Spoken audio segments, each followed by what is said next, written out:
Hola, buenas noches. Bienvenidos a la pantalla de Canal 10. Esto es 40D, Argentina en Democracia, para repasar algo que nos ha cruzado de manera impactante a todos.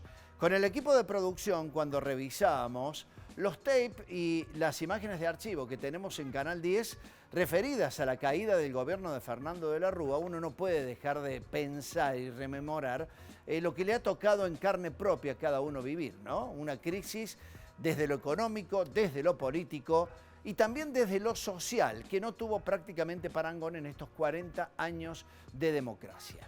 Con actores que hoy hacen un análisis y una mirada retrospectiva respecto a cuáles fueron las causas, que estuvieron definitivamente claras. Todos sabemos perfectamente lo que pasó, pero tratando de poner en valor para tratar de observar si hemos aprendido o no de los errores, aquellos económicos, aquellos políticos que obviamente se han vuelto a repetir con mayor o en menor escala, pero que a todos nos han dejado, por supuesto, siempre preguntándonos qué tipo de país tenemos y por qué en aquella oportunidad, cuando la buena parte de la masa argentina se preguntó, se dijo, nunca más o que se vayan todos, no supimos en todo caso aprender las principales lecciones. Bueno, estas serán algunas de las cuestiones que trataremos de obtener como principales conclusiones de un programa que está arrancando y que promete, por supuesto, repasar, rememorar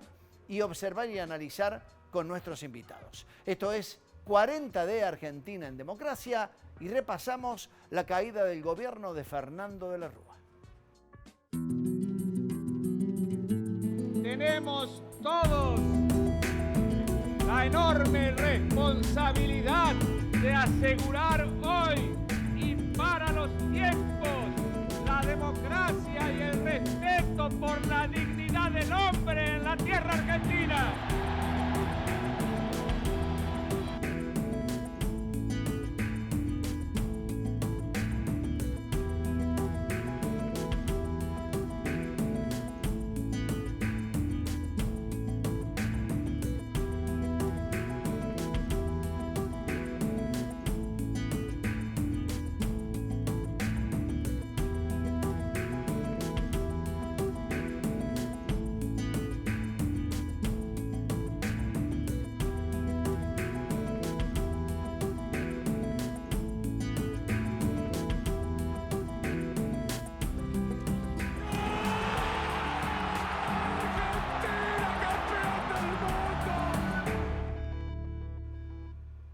Y antes de presentar a los invitados de esta noche, quiero compartir con ustedes para que nos ubiquemos en el contexto histórico y de crisis que se vivía por ese entonces en la República Argentina. Nuestro primer tape de archivo tiene que ver con ese contexto complicado que ya afrontaba el gobierno de un Fernando de la Rúa que hacía agua por todos lados. Lo vemos así.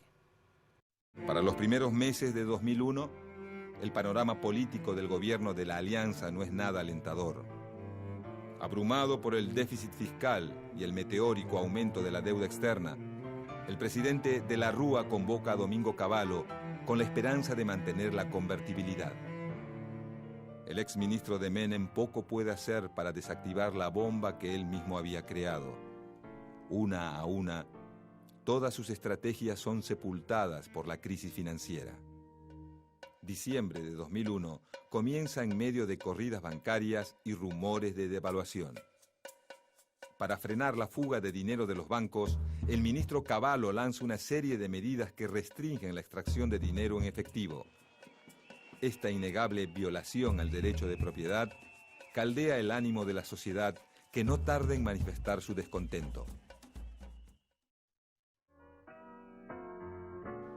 En un ratito vamos a compartir el momento histórico en el que Domingo Felipe Cavallo, como ministro de Economía, que volvía para tratar de resolver ese problema que tenía la convertibilidad hecha añicos en el suelo, determinaba lo que más había complicado la situación, que era el corralito financiero. Voy a saludar a mis invitados. Humberto Spachesi es presidente de APIME. Nos está acompañando porque en aquel entonces la Asamblea de Pequeños y Medianos Empresarios vivía un momento realmente muy complicado. Humberto, buenas noches, ¿cómo está? Hola, el gusto de compartir contigo esta. Bueno, muchas gracias. Politóloga, docente universitaria, Valeria Brusco, tiene una mirada sobre esto y lo analiza, por supuesto, de un momento que en materia política era realmente muy complicado para la Argentina. No sé si el más complicado en 40 años. Valeria, bienvenida y buenas noches. Buenas noches, muchas gracias. Bueno, y le damos participación a Gustavo Di Palma, un habitué de este ciclo que nos acerca, por supuesto, muchas perlas desde el lado de la comunicación y de la historia. Gustavo, bienvenido y un placer tenerte. Gracias, Julio. Bueno, arrancamos por este contexto tan complicado, Valeria, que hacía que Fernando de la Rúa tuviera la necesidad de un ajuste, pero a la vez también la necesidad de llamar a quien había sido el padre de la criatura que estaba prácticamente muriéndose, ¿no? La convertibilidad, Domingo Cavallo. Sí, es como el resumen perfecto ese momento de ese consenso de Washington, se llamaba consenso neoliberal, ¿no? Porque los años de... Esto no se explica sin los años previos, los 90 de Menem, donde Cavallo había sido el constructor de esa arquitectura financiera tan fuerte, tan redistributiva para ciertos lados y que dejaba en niveles de pobreza y de desempleo tan grandes. Solucionaba en cierta forma la inflación de la que habíamos salido, pero a un costo muy grande, con una deuda externa enorme. Entonces esa asfixia no se había podido resolver. Quizás hay quienes decían que en el 95, en el 94-95 hubo que salir de ese esquema. Y eso llevó a otro gobierno después, el del 99, cuando gana de la Rúa esta coalición, a que no pudieran prometer otra cosa que lo mismo que teníamos. Entonces, era como una misma idea político-económica la que tenía. Una continuidad. Una continuidad. Humberto Spachesi, estabas en el sector productivo y lidiando ya desde hace rato. Así es. Con este plan de convertibilidad que dicen todos, no fue ni más ni menos que algo muy parecido a dolarizar la economía. Eso es lo que pasó. Interpretarlo de otra manera sería no comprender el fenómeno como tal.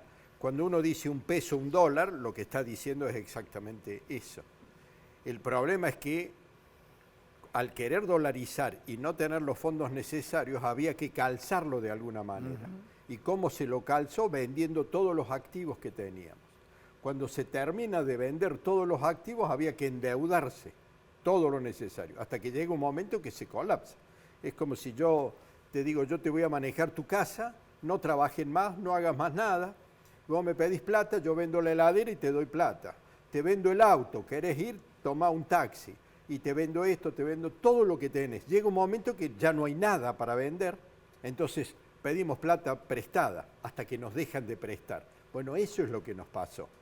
Entregamos nuestro manejo interno con una perversión, porque no solo lo hicimos así, sino que abrimos las fronteras. ¿En qué sentido? Que entren todos los importados sin ningún tipo de restricciones. Por calcular las pymes, no teníamos la economía de escala para poder competir. No teníamos manera, digamos, de competir. ¿Por qué?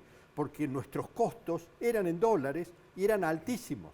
Y lo que venía de afuera era muy barato. Tan es así que la mayoría de las pymes colapsó, muchas tuvieron que cerrar porque no había manera de hacerlo.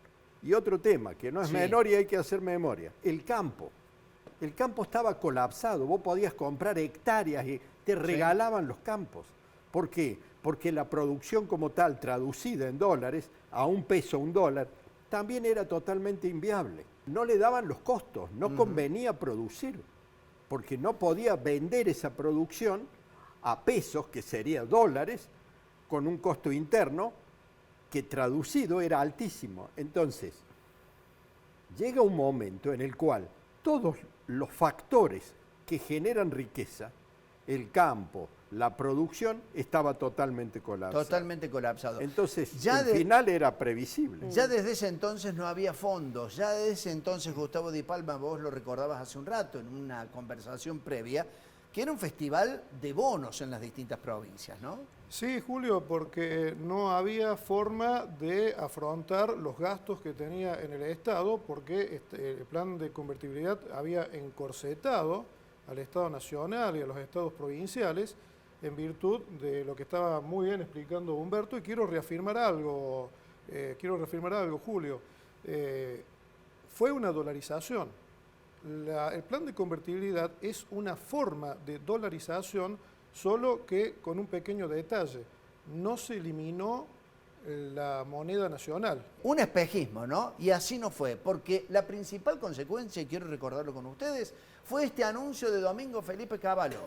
Se establecía el corralito financiero y empezaban a contar las horas de lo que le quedaba al gobierno de Fernando de la Rúa.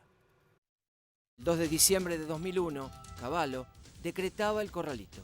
Hemos tenido que adoptar una medida transitoria de limitación a la extracción de dinero en efectivo, y solo se podrá hacer durante este periodo de 90 días por cifras de 250 pesos semanales. Esta restricción al retiro en efectivo es simplemente transitoria y es para proteger los ahorros de la gente.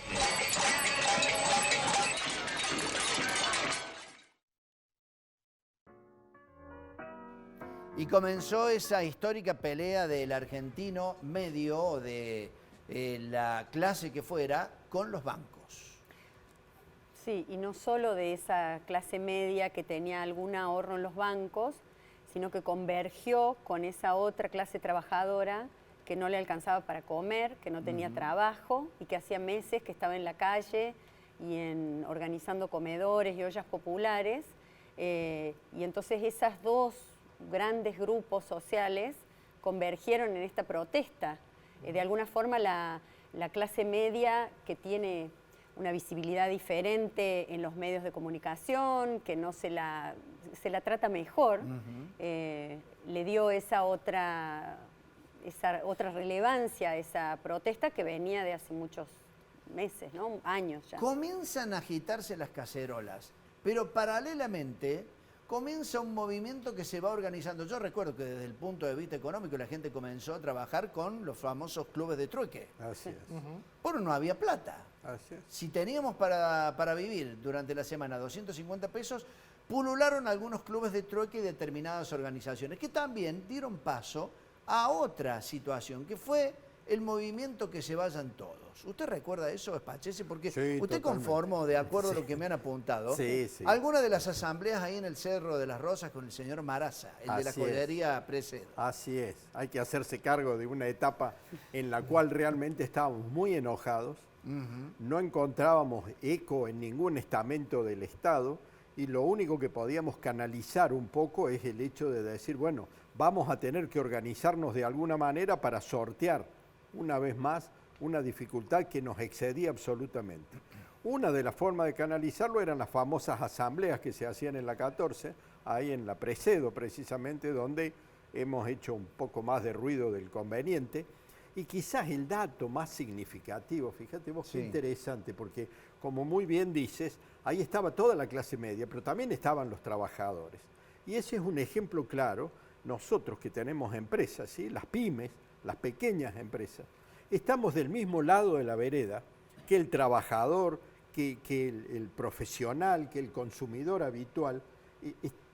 Padecemos las mismas circunstancias y tenemos el mismo desamparo frente, digamos, a un Estado ausente que no se hacía cargo de las consecuencias que ellos mismos habían generado. Es decir, eso demostró que prácticamente el argentino, fuera de la clase que fuera, lo que mencionaba recién Valeria, quedó prácticamente en un estado totalmente de desamparo. Desde lo político no había representación o quien nos representara. Desde lo económico, Gustavo, también. Sí, obviamente. normalmente sabemos que la clase media tiene un comportamiento individualista y es muy poco afecta a participar de grandes movimientos políticos y sociales. Eso queda más recluido a los sectores del trabajo, al movimiento obrero, a los sectores desocupados. Claro, pero esto fue espontáneo, ¿no? Sí, pero ¿qué pasó en este caso? Atacaron, lo peor que le podía pasar a la clase media es que le atacaran sus ahorros.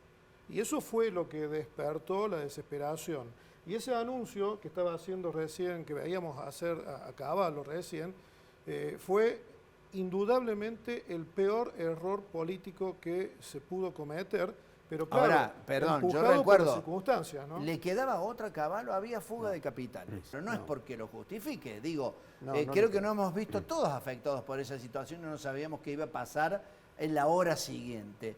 Pero la pregunta es, ¿había otra herramienta? No. ¿O definitivamente era de la Rúa quien tenía que haber puesto punto final antes a esa aventura de gobernar a la Argentina sin ningún tipo de poder político? Antes hubo dos momentos, hubo un blindaje, un Sí. mega canje, Un o mega sea, canje. la evasión de divisas, esto que frenaban era chiquito, ya se habían ido miles y Sí. miles de millones de dólares, ¿no? O sea, cuando recién decías la clase media, la clase trabajadora, bueno, hay un sector de la pirámide social muy chiquito que tiene muchos miles de dólares y que nunca es afectada, ¿no? Siempre saben antes, siempre sacan sus ahorros a tiempo y siempre perjudican grandemente porque las dimensiones de esa distribución de ingresos, de recursos, es muy desigual. Entonces las consecuencias se veían en estos otros dos grupos, grandes grupos sociales. Bien. Recordemos, Sí. perdón, el blindaje había sido por 40.000 millones de dólares. Y habían participado el Fondo Monetario Internacional, el Banco Mundial, el BID, hasta el gobierno de España habían participado para poder insuflar un poco de oxígeno a un modelo que funcionaba a esa altura solo con endeudamiento externo y con un fuerte déficit fiscal que había heredado del gobierno de Menem.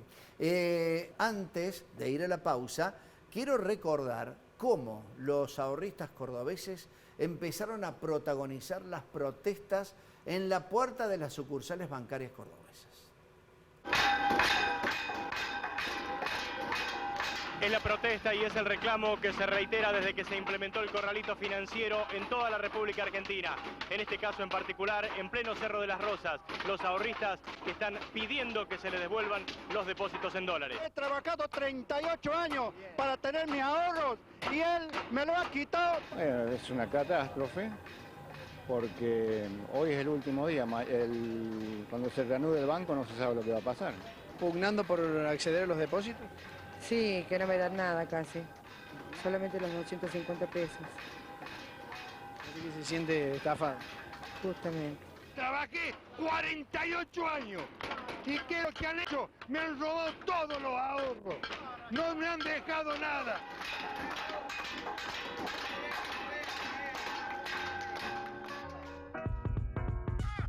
Vamos a ir a la pausa. En instantes volvemos a repasar en el correlato de todo este drama que vivía la República Argentina, historias de saqueos. Ya seguimos.